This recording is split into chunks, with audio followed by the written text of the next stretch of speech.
Hello, welcome to week 5 of Solo Ship, the single entry show I usually do with JM, but here with Hillo. So we got an injury replacement, and as you can tell if you've been watching the show the previous weeks, I'm not in my normal setup either. So we're gonna crank it out, take a look at week 5, and hope for the best. Please ignore the strange shape of my head, as I don't have a green screen this week. so the blur and the background are all fading in and out. But hello, great to meet you. I've been a big fan of your work at 1 Week Season. Looking forward to talking some football with you. How are you doing this week? Yeah, man, I appreciate you having me on for to quell all the rumors. Jam is not actually injured; he's at a wedding, so he's got some internet issues with himself. So yeah, excited to jump in here, man. And I've been following you for years, so it's cool to meet you, and excited to talk some football, man. Yeah, it's injuries are on my mind, right? Because it's Friday afternoon. That's when we're recording. So it's like seeing all these injuries. Oh, this guy's questionable. This guy's doubtful. This guy's out. And just everything's an injury in my head at this point. It's an interesting week. It's one of those weeks where we got a few high total games, but there's like a trade-off because you got the high total games that have the big spreads with some of the players that are sure to be popular and put up big points every week. And then you've got some games that are maybe a little bit closer, have a little bit of a lower total, but not sure how the offenses are going to do. And then you've got some games that I don't think we really have any total crap games this week. I think we got that out of the way, I think Thursday night, hopefully. There are some games that I think could kind of sneak in, maybe are getting a little bit overlooked. Any general thoughts before we jump into the week? Yeah, super weird slate with obviously there's 3 teams that are going to garner a lot of ownership and a lot of attention from the field, rightfully so. You have the Bills, the Eagles, and then the Bucks, who, those are the high Vegas implied team total teams. The Bills at 30 with a 14.2 touchdown spread over the Steelers.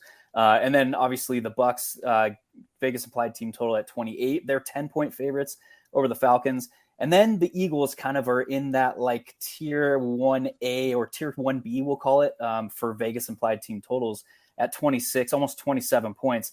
They have a lower spread at 5 points on the road there against the Cardinals.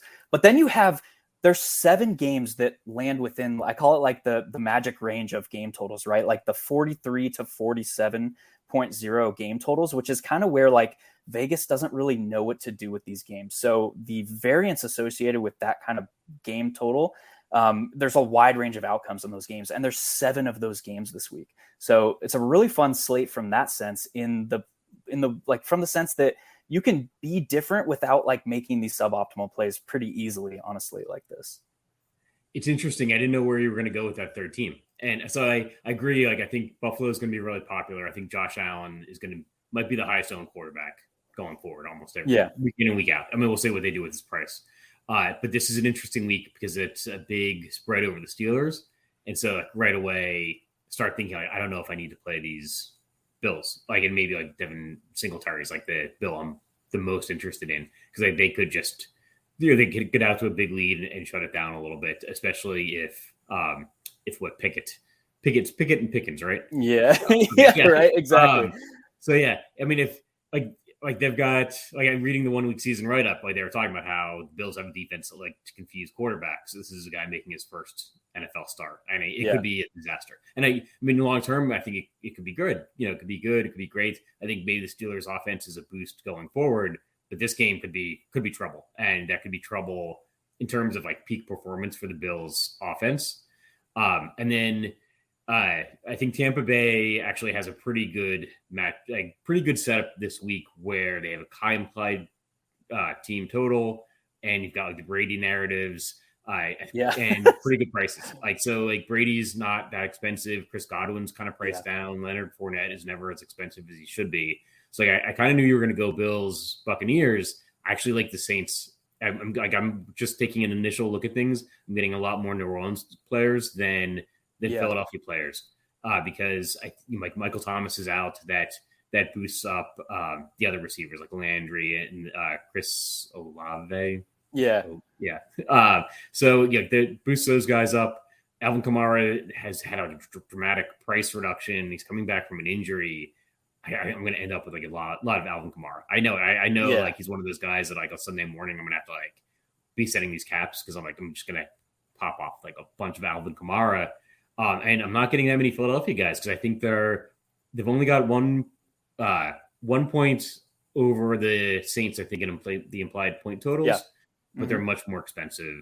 And it's always kind of uncomfortable. Like, I don't know, can I run out Jalen Hurts without a run back at receiver? If I do, which one do I use? Like, AJ Brown's expensive. Like, I like going with Devontae Smith sometimes, but then like sometimes he just disappears. Tight end's an interesting position because that's a possible pairing right there is Dallas Goedert. And tight end is like a wasteland with no Kelsey on the slate, no Mark Andrews on the slate. Greg Kittle playing a different position at left tackle. So tight end's like a real wasteland, but then you get those interesting, like, because there's a couple of injury fill-ins, like Kyle Pitts is out, and Cameron Braid is out, which wouldn't normally be a big thing, but like the Tampa Bay's got some rookie, I think that's I don't even know if he's a rookie. It's just a guy I've never heard of. Cade Otton, Cade Otton. Minimum price. I just assume he's a rookie. Exactly. So it's an interesting slate. And there's all kinds of interesting things, dynamic shaping up in the NFL this season, where you've got these really good running quarterbacks, Josh Allen, Jalen Hurts, Lamar Jackson. Jackson's not on the main slate this week, but you've got their running backs too, like with like Singletary and Miles Sanders.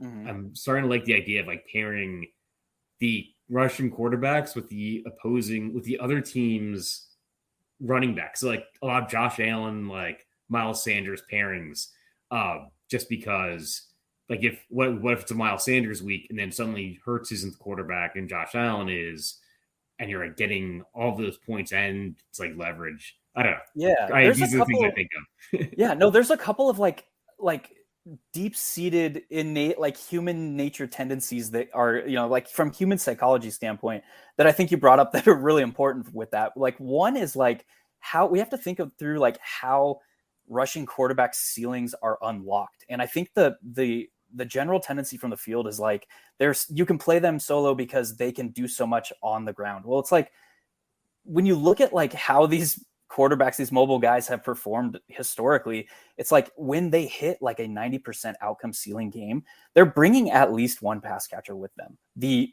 rushing floor is like a boost to their floor where they can, hit 25 points without bringing a pass catcher. But when we're talking like GPP ceiling, like these guys are bringing a pass catcher along with them. And like AJ Brown is like top 5 in the NFL in team target market share. They're using him. They paid for him. They're using him. So like, even though it's uncomfortable to like pay up for a high priced pass catcher with a mobile quarterback, it makes a lot of sense from a like capturing bulk points all at once kind of perspective. The other side of that is like Josh Allen, because that offense is so spread, like Stephon Diggs is like 25th or something like that in team target market share this year.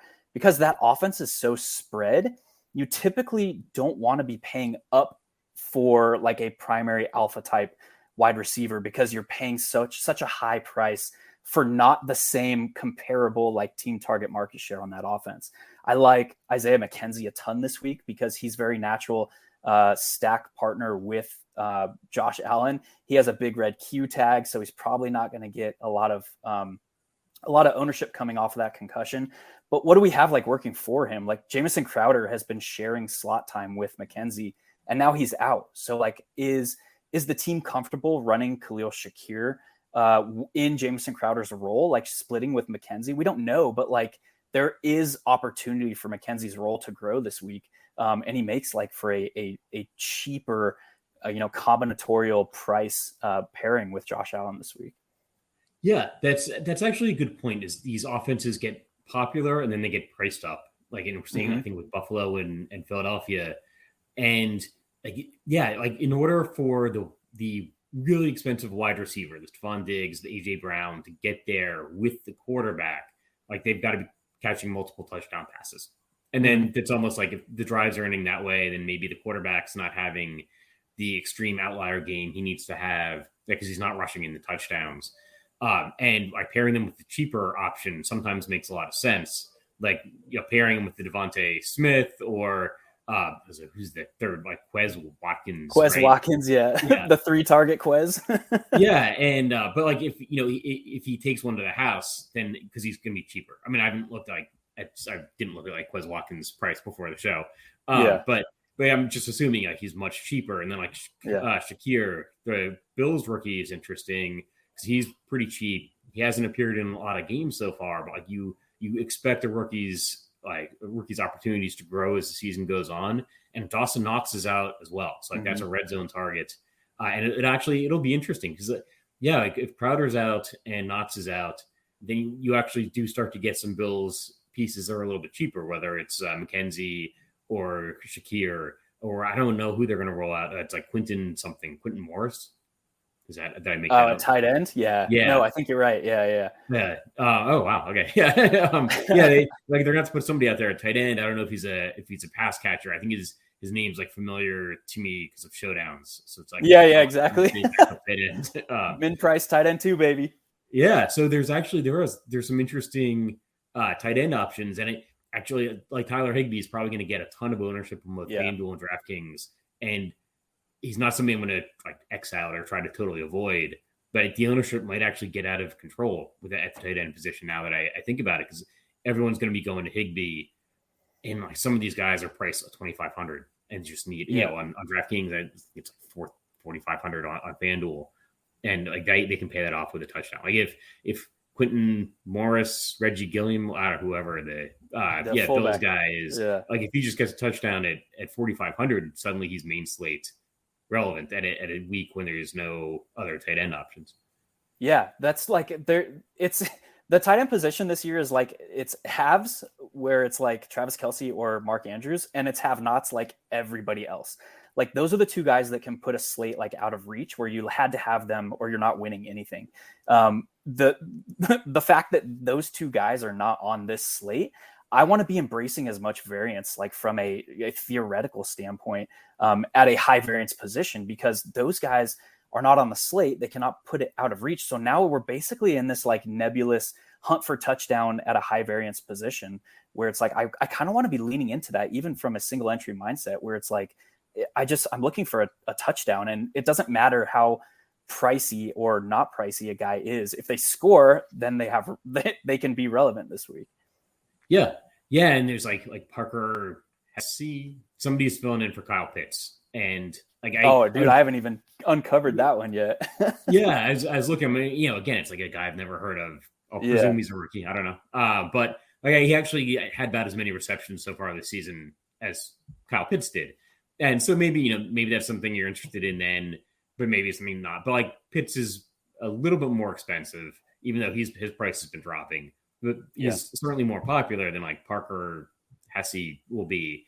And so that's another presumably a 2,500 or minimum priced tight end option. But like, so it gets me actually onto the topic of run backs, because I think that's going to be the Tampa game. And there's like, it's possible Tampa Bay just rolls, and there's no one you need to bring back because they've got Cordell Patterson's out. So they've got the rookie Tyler Algier. But I don't know if I want to be playing like a primarily rushing running back, a non-pass catching running back in a game where they might be down big. And then this is actually something that's going through my mind with Arizona as well. Because like I do think with like if you're playing some of those Philly guys, like if you're playing Jalen Hurts stack, are you running it back with an Arizona guy? It's like just any general thoughts on the run backs, not running backs, but the run backs this week, right? Like do you have like, and then like Pittsburgh as well, because it could be an underrated situation with the rookie quarterback.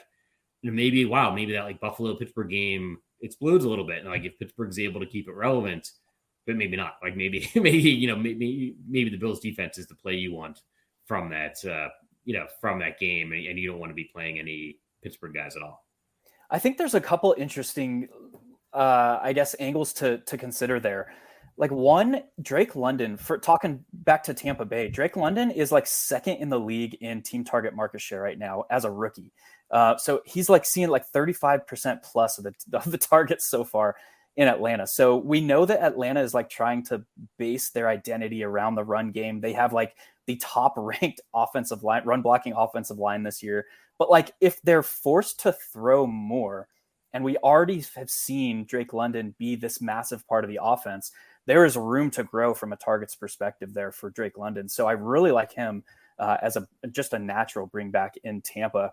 As far as like Buffalo and Pitt players that are not named Deontay Johnson are extremely cheap. So like, I don't know if I'm going to be going to Chase Claypool, particularly in single entry. But the Pickett to Pickens connection, he was targeted like 4 times out of 13 pass attempts once Pickett came in. So, and he's priced at like 4.3. So that is actually something that like you can capture, theoretical upside still at a basement price at 4.3. So I do have some interest there as a run back for my Buffalo stuff. And then as far as Arizona, I just think Arizona's offense is so broken right now because they're like this like Cliff Kingsbury air raid offense, but it's like their offense is built to stretch a defense horizontally first. And then they're built to take advantage of deep passing off of that. And it's like they don't have like DeAndre Hopkins to be this like prototypical X wide receiver to be this like spread the field horizontally. They're getting like Rondale Moore back, but when we look at like how Hollywood Brown is being utilized, he's like trying to be like fit this square peg into a round hole right now because their offense is so broken. So like that kind of limits the upside of like the offense. We're not seeing like designed runs from Kyler Murray after he, dating back to last year after he hurt his shoulder. So like, I don't think you need a bring back. And I would actually be more like, from a theoretical sense, interested in like an onslaught type build with Philly where you're also including their defense, which is kind of something that I don't think the field is really paying attention to at all. It's interesting. I actually just did a write up on RotoGrinders about how I think it could be Arizona's week to playing. It's fine. I've been writing that up every week. Don't worry. yeah, it'll happen at some point, right? It does. I do think the game has potential. Like, so it's not something that I'm going to be going crazy with. It's more related to the question of like what player under 5% do you think could like break the slate? Like Kyler Murray is now at under 5% projected ownership on both sites. So it's a thing I could see. Although I think he's like a rushing quarterback, and it's possible. I was saying earlier on the show, one of the previous weeks, that there could be a thing that once the team signs a guy to the big contract, like they don't want to rush him anymore. And maybe he doesn't like want to be, his incentive to, put up big rushing numbers is not as big either. And maybe that's a factor with Kyler Murray. It seems like there's a dysfunction there somewhere, and it's affecting the offense. But I do think a home game at low ownership, it's something that I'm interested in, in large field tournaments, in single entry, because I think Kyler Murray and the wide receivers and like Zach Ertz are going to have a lower ownership than their potential of going nuts. Interesting that you really went into depth there with the Drake London thought, and I actually appreciated that because I've been looking at like some of the target share stuff, but I've been thinking, he's got big target share, but they don't throw the ball, right? So it doesn't matter, right? So it's not getting that many raw targets. But you bring up a good point that if the game is at a point where they have to throw the ball, then for that game, which is the only thing we care about for our lineups this week, that they could see an inflated, number of targets, right? Like if the target share stays the same, number of, total pass attempts goes up, like his targets could go up. And so that could be a big game where we're not necessarily expecting it. So the show's on single entry, and we kind of talked about some of the different ways of approaching some of the popular games this week. Are there any games that we haven't talked about other than like the big ones that we touched on? Like any games that you think are going to be dramatically underowned and where just stacking up that game in single entry, where nobody else has it or very few people have it, could give you an edge? Yeah, there's 2 games that are kind of catching my eye from that perspective this week. The first one probably is going to carry more ownership than the second one combined. But the first one is the Chargers and the Browns. These are 2 teams that played to like a 69-point game total last year. And they have the pieces and the explosiveness to really set that game off. They talk about like Nick Chubb, like where is he useful? He's useful on lineups where he is breaking long runs. And you talk about like a Chargers defense who is giving up like, I think it's the most yards per running back carry in the league this year, but something like it's either top 5 or like the most. I forget. I have to go look. But and then you look at the Chargers, and Keenan Allen has not practiced. I haven't seen an update from Friday injury report, but like if he's out, and then with Jalen Guyton also out, is like their field stretcher, there is a more condensed target tree to where like I am interested in like Herbert, Eckler, and Mike Williams stacks and bringing it back with Chubb and just like targeting that game environment heavily on like a single entry or a 3 max roster where I can kind of diversify over separate contests, particularly targeting that game environment, because I don't think the single entry field is going to be on that game environment overly, as much as the chances of it really taking off. The second one is actually, this is probably the more controversial one, but it's the Lions and the Patriots. And we look at like, what is likeliest to drive that game environment? Well, it's likely that the Lions are responsible for really driving that game environment, because we kind of know how the Patriots are most likely going to be attacking here. And one of the things that I've been toying around with is actually, I guess, stepping back a minute, like why are the Lions allegedly like going to be the ones driving the show here from a game environment perspective? They've scored the most points per game in the league at 35 points per game. We talk about like, what are the steps like to really having a game environment take off? We need offenses to score touchdowns, and we need their defense to be really kind of crappy. So like the Lions have scored 35 points per game through 4 weeks, and they've given up 35.3 points per game through 4 weeks. So it's like they're scoring the most points in the league and they're allowing the most points on defense. Like that is something that like they could be playing the Bears and I would still have interest in, right? And one of the like more nuanced aspects of that I've been toying around with is both New England running backs on a roster, which is like they're both priced at like 5.6 and 5.5 or something like that. So like combined salary of 11.1, like they have the ability, and now that it's only a 2-person backfield instead of a 3-person, they have the ability to like combine for 200 yards and 3 scores. Like that's within their range of outcomes this week.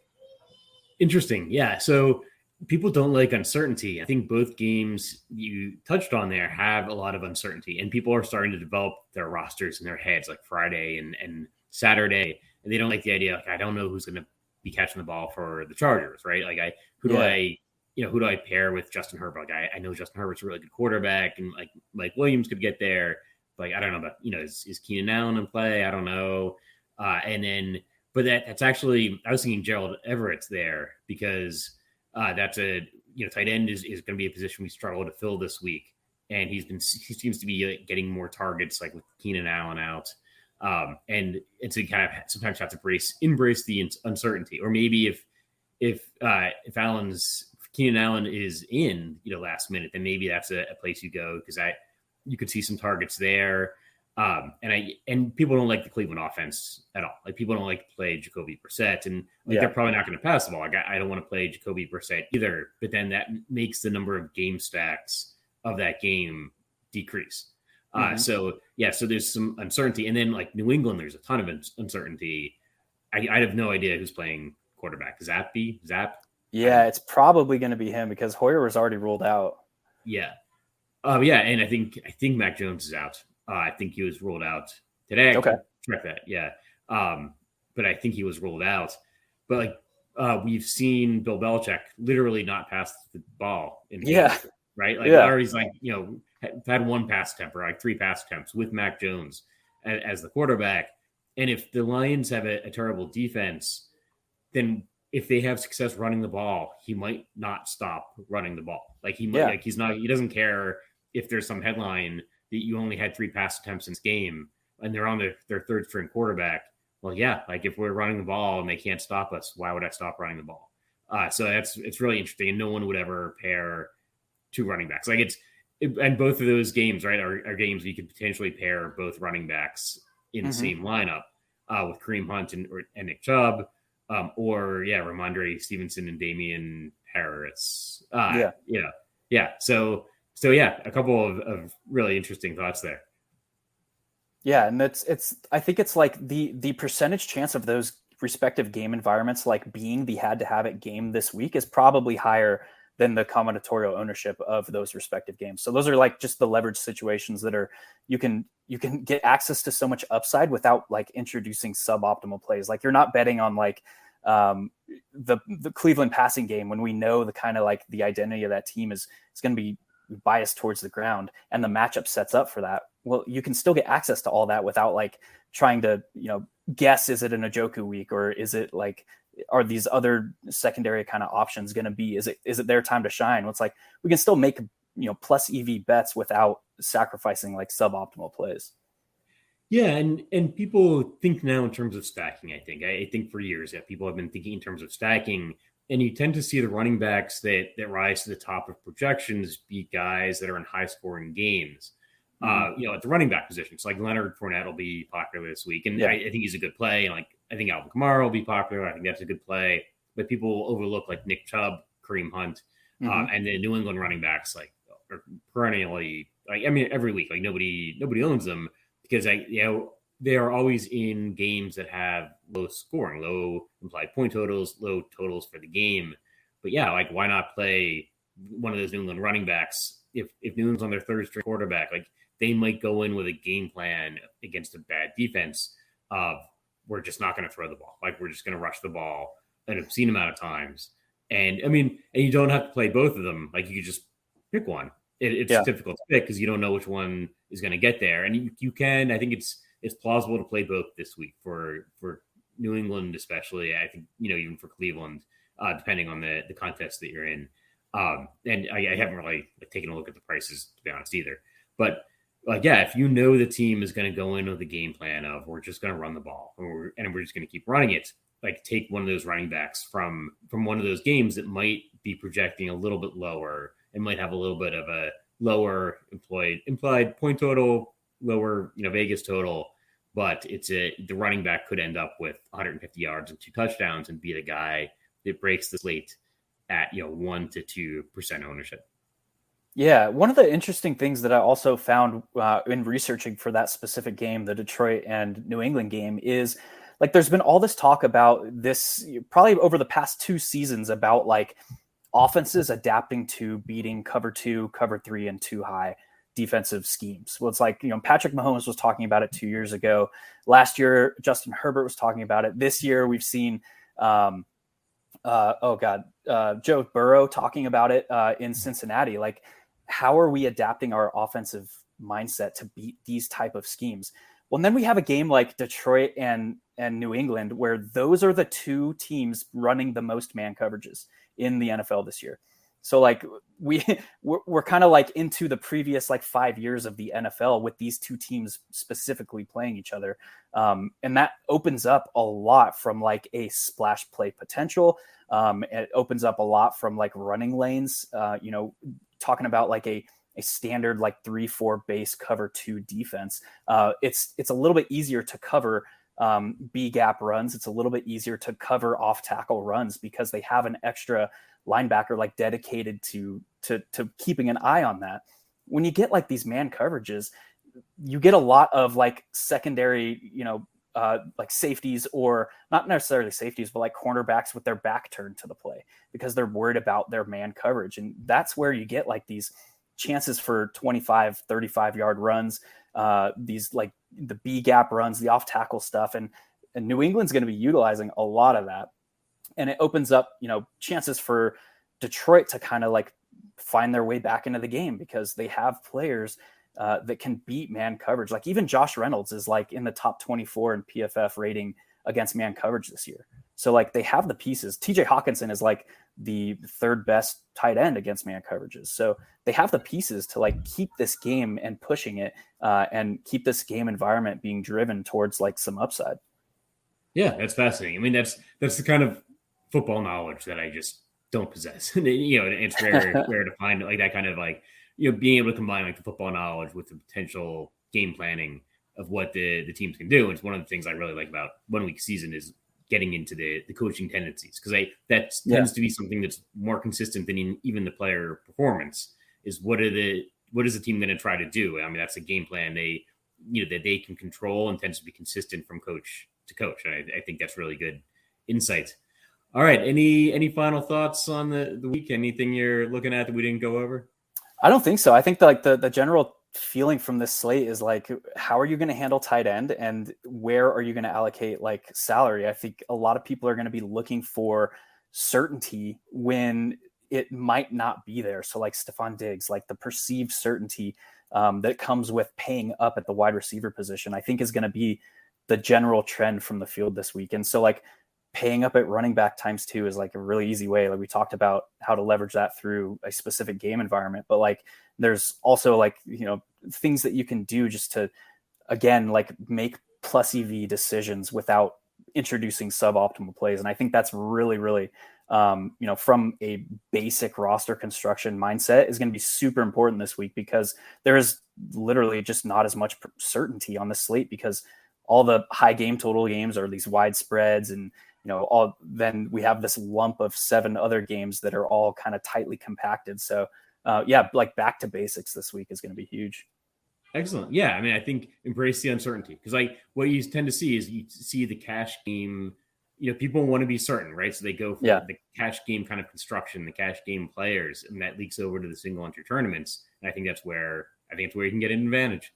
Yeah, right. It's been a bummer though. But like 2 weeks so far out of 4, we've seen like cash game plays just absolutely smash. Like last week, Jamal Williams, and like, so I'm looking forward to that not being the case in single entry. Yeah, hopefully it's a good tournament week. Yeah. All right, well that'll do it. I'm Squirrel Patrol. This is Hello. It was great talking, and good luck this week. Thanks, man. Likewise.